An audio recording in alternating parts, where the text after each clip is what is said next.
Well, hey, Gundam fans, welcome to the episode of Gundam Explained. Today, another Robot Spirits, this being the RX-0 Banshee. Here's the box from Unicorn. We can see some poses there and some more back there. Now, a little background. This is the one that was piloted by Marida Cruz before Riddhe gets it and it becomes the Banshee Norn. Well, with a little differences here and there, but yeah, for this review, it's specifically the Marida Cruz version when she was brainwashed by EDFS or VIS Foundation to get the Unicorn. And this is also the Destroy mode. This is where all its armor panels are kind of opened up and its V-fin is all opened up as well. So yeah, let's take a closer look. All right, and here we go. And here it is in its Destroy mode. I've got a few of the accessories on there. We can see that the weapons that it has are a little different than what's on the Norn version. And maybe I'll get that in the future and do a review. But yeah, here it is in kind of a cool pose with a bunch of the accessories on. So yeah, let's strip this down. All right, and here it is, just stripped of accessories, including the backpack, just to kind of get a good look at this. Designed really well, but I think that just lends to the actual design of the unit itself. You know, it's simple but detailed because it's really just about the lines and the paneling and just the basic, you know, symmetry and polygonal shapes that really make up the RX units. You know, very well done just in terms of Unicorn and Gundam, but translated to an action figure, you know, this looks great. And again, this is in its Destroy mode. So yeah, all the panels are open where you can see the gold. Normally it would be all closed off and even simpler design, but still looking really cool. All right, so let's look at articulation. With the head, very movable head, turns all the way around. Let's see, and it has a little... let's see, if we look at the neck, we can see that there's an extra little spot there where you can see it gets some additional movement, not just at the top, but down in the neck. And we see the back there.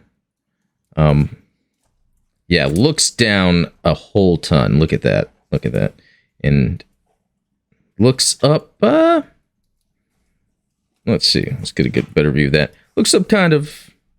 it's got kind of a range there, not too much. All right, moving down from that, we have the shoulders here. And, you know, this is just kind of normal with Robot Spirits. We've got like the shoulder piece. It moves around a whole lot just so you can get that range you need with the arm. But the arm itself actually doesn't go as high as the shoulder will allow it. The movement could be due to this extra part on the arms here that hold the beam saber. But yeah, that's with both. And let's see, there's not that cool little engineering we've seen lately with the chest piece moving in and out. But you can kind of see the gap here where there's like this ball joint and hinge that allows a lot of movement. So you get a lot of movement out of that. The arm has the bicep swivel here. Look, the elbow. That's some great elbow right there. Anything else on this? We've got the hand has the typical swivel. Right here is a little contraption that opens up. You could put a beam saber hilt there, plug in the beam. There you go. We'll look at that when we get to accessories. Moving down to the waist. Let's see. Let's see that crunch. Let's see. If we were to stand it and do a crunch, it's okay. Goes back not too much. So for flight poses, I feel like it's a bit limited. It's very interesting. You would really have to make up for it with the legs, but even then, that's a little... I guess when we get to the legs, we'll see. But yeah, it's kind of interesting how limited it is there. And let's see, there is a swivel, but it seems to be stopped by this back piece here. So it's limited, but really, when it comes to swivel, I think that's good enough. It is kind of limited, and that is interesting. So... And as you probably could tell as I was moving this around, there's a lot of articulation with the skirt armor. You got the front here. It's on a ball joint. Those move around quite a bit. The side also moves around quite a bit. We've got the back. Moves around a lot. And it even has the thrusters in there, but they don't really move or anything. And then with the legs, let's see. Yeah, the legs move out a lot. It's not a full spread, but it's spread enough. And then you got the swivel here on the legs. And you know what? The legs aren't like what we've seen recently, where there's that joint that moves up and down where you get more range, but that's fine. And then with the knee, that moves back. It's blocked by the back skirt, but I don't know how much you really need that to go.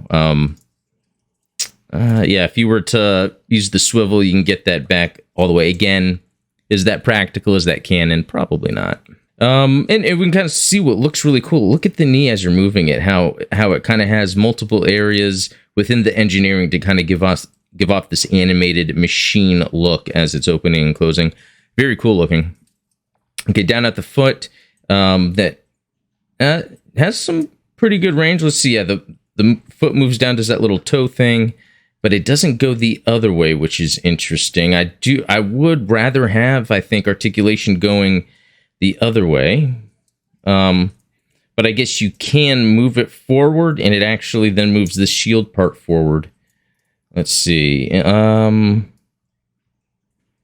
I think that's about it. So it has like a little bit of side to side. Okay, that side to side is actually pretty good if you were going to do something with that. Yeah, okay, so I think that kind of does it with the articulation, and I think it is just passable. You know, there's some limits in some areas. I noticed when I was trying to do some flight poses, it was a bit limited to make it really look like it's doing a full-on flight.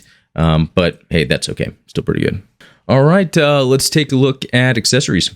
All right, here is a little claw contraption. One of the weapons. I think if I do a mobile suit of the week, that would help out. I can kind of dive into this one and kind of explain all the different weapons.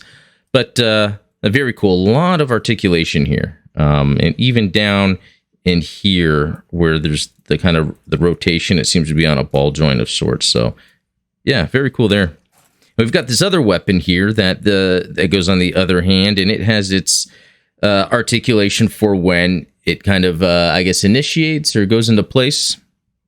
So very cool. All right, we've got a typical unicorn shield here, and yeah, it opens up here. So we can kind of see that look. It also has this piece that can come off. You can put on for putting it on the arm. And then it looks like it also has this option here for, I think you want to stick it in the back, like on the backpack. So a few options there we'll look at in a little bit. And here's actually another attachment piece for that, or maybe for something else. I don't know. We'll probably look at the manual here in a second. And then here is that claw piece we saw, but this is like when it's all closed up. So just kind of an option for how you want to set it up. Okay, we've got the bazooka here. It has a piece that moves out here, I guess for holding with two hands. Let's see, the ammo doesn't come out, but it does come with another ammo piece. So I guess really it's just to simulate the look that there's another ammo piece, even though this doesn't move out. And it's got this articulation here. Let's see. Yeah, you kind of put your nail in there to open it. This is so you can plug it into the back if you're not plugging the shield in there. But otherwise, very cool looking. It seems like it'd have other movement. Oh, I guess it comes apart if you need it to. I don't know if I was supposed to do that, but we can find out later. There we go. And then the handle here moves. There's a little bit of give here. I don't think that's supposed to happen, but this, I guess, for how you want, how the hold it compared to the arm position, the shoulder, and all that, for it to have some give. All right, here's the Unicorn Blaster. Very cool. It has a hard part right there if you need to connect it. Oh, even, let's see. Is that really that? Or is, yeah, I think that maybe is to go on the side. And then what I just closed here is probably to go on the back. So very cool. Magazine not removable, but it does come with another one with a hard point to kind of simulate the magazine. You can attach it to the Banshee. And then this part kind of moves out. Yeah, for another area to hold on to the gun. All right, and here is the backpack right here. It has these movable parts here where you can actually plug in the beam sabers. It comes with two. Let's see. Oh, wrong way. So you can, that way you can plug them in. Now, because it's destroy Because it's in destroy mode, it's not really made to like fold in to the Unicorn. I'm sure there is a normal mode version for that. But otherwise, and you know, there's probably a specific direction you can have on this as you're looking at it from behind attached to the Banshee. Let's see. Here is, you know, I was about to say another, but it actually looks like it's different. Oh, no, because the head is attached. So, yeah, this is another one just in case. You know what, actually? That's very interesting. This is actually rubbery, and this is solid. Let's see here. Okay, so I just pulled that out, and again, that kind of has more of a hard plastic feel. This has a rubbery plastic feel on it, which I almost prefer. Just in case it falls or you poke yourself with it. Yeah, it goes in easy enough. Still looks good. I think I like that. I'll probably keep it on for the time being just to see if anything happens. Now, there are... I just realized this. There are additional beam saber hilts, so I guess I can have these already installed into the arms. And again, that's something I need to research or look up. Does that mean then in general, these Unicorn units, these RX units, have 4 beam hilts? You know, 2 on the forearms. And actually, let's do that real quick. Got the forearm. We open that here. We grab... Oh, you know what? Okay, so that's probably how it should go. I'd say the ones that are on the backpack, and let's test this out. The ones that are on the backpack, we'd probably put that into the forearm. Okay, so that goes there. And really, to kind of show it off, since we're already here, now we can kind of see how it's used in that fashion, where it's kind of just forearm pokers, if they wanted to fight that way. Very interesting. But then I'm wondering if it's canon, I don't even remember that happening in the anime, so maybe it's in the manga or the novel, or it's just something that it can happen, is having both of those set up and holding the beam sabers. You know, I gotta say, I like that you get them without that forearm plug, because I would then keep them. I would keep them in here, actually. All right. So, lastly, what's unfortunate is, you know, this era of robot spirits, they didn't have those hand trees. So, right now, I've already got a closed fist. Now, this is completely closed, as we've seen some where they mold it or sculpt it to where it still has the space between the fingers. But it's very rubbery. And this one looks like it's a trigger finger. Now, the additional ones are... Let's see. Beam saber holding one, where it's just a regular holding, and then just one kind of dynamic hand pose. So a little limited, no tree hand for storage, but that is typical for that time period. Yeah, so let's look at the manual real quick. Showing off the hands, obviously we were just looking at showing where you plug in the backpack, the beam sabers, how the weapon works, how it plugs into the arm. Interesting, the contrast of colors they're using, because this is black and white, just to kind of get a better idea of what you're looking at.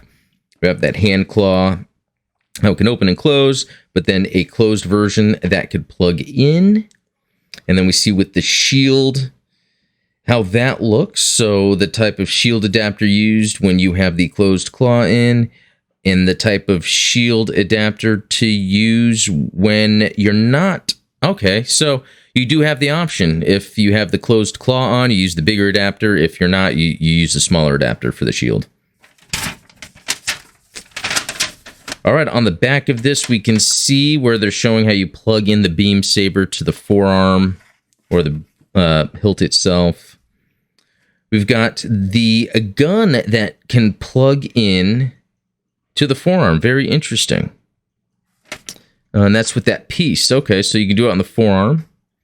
And then how it would hold it, you see the 2 hands there holding it and all the little areas we were looking at. Oh, okay, so there's even some articulation here with the handle. Okay, and it looks like that bazooka is supposed to come apart, and it looks like it actually has 3 pieces to it. I wonder if that's for storage. Do you, take it apart to slim it down when you have it plugged in? And that's something we can look at here shortly. And then, yeah, showing how both with all three, the bazooka, the beam gun, or beam magnum, I think they call that in Unicorn, and then the shield have that articulated hard point that comes down where you can plug it in. And then again, the two hands. And then looking at where there's storage on the back of the skirts where you can plug in the different ammo types. And then the adapter piece, actually, I didn't show that off because it's already plugged in. You know, again, an era of robot spirits where the adapter piece for the stand is separate and not just a hole in the unit itself. And then, yeah, I guess just showing off, some other articulation on the leg that I didn't look at. So if we look at that, yeah, that's this. Okay. And that's a little rubbery down there. But yeah, this, I guess, opens and closes just for that extra action. So, all right, let's get it in some cool poses. All right, here's a cool shot where I just threw on a bunch of different things. We've got the open claw going on, and I could still put the shield on and activate the shield. I was able to minimize the bazooka by taking off some of the pieces to have that attached to the backpack, so that looks cool. And I even have the extra armor pieces back here, or the ammo for the magnum and the bazooka, and then that other arm weapon there. That, yeah, you can kind of see how you can just open it. Pop it right in like that. Yeah, it looks cool. All right, looks like I have to mess with it just a little bit sometimes because of the hand here. You have to have the hand position just right, so then you can pop this in without it getting in the way, although it typically doesn't. But yeah, then just looking at this thing looks cool. Yeah, let's do some other poses. All right, here it is, holding the magnum and the bazooka. We got the shield on here, so you can kind of see that it holds this stuff well. So I really can't complain about the accessories. They all work well and fit well. So that's very good. I'm even using the smaller connector point here for the shield, and you can even see on both of them, they actually have two spots to connect the shield, so depending on where you want it on the forearm. So yeah, very cool. All right, well, everyone, thanks for watching. That is a review of the Robot Spirits RX-0 Banshee. I'd like to do the Norn as well, and this is Destroy Mode specifically, for those that are wondering. If you liked it, be sure to like the video, subscribe. If you haven't, doing a giveaway, there's a link in the description below. Anyway, thanks for watching. Let me know in the comments below what you think of this mobile suit. To be honest, I love its V-fin. Is that even really a V-fin? It's like a double WW fin. Look at that thing. So anyway, thanks for watching. We'll talk later.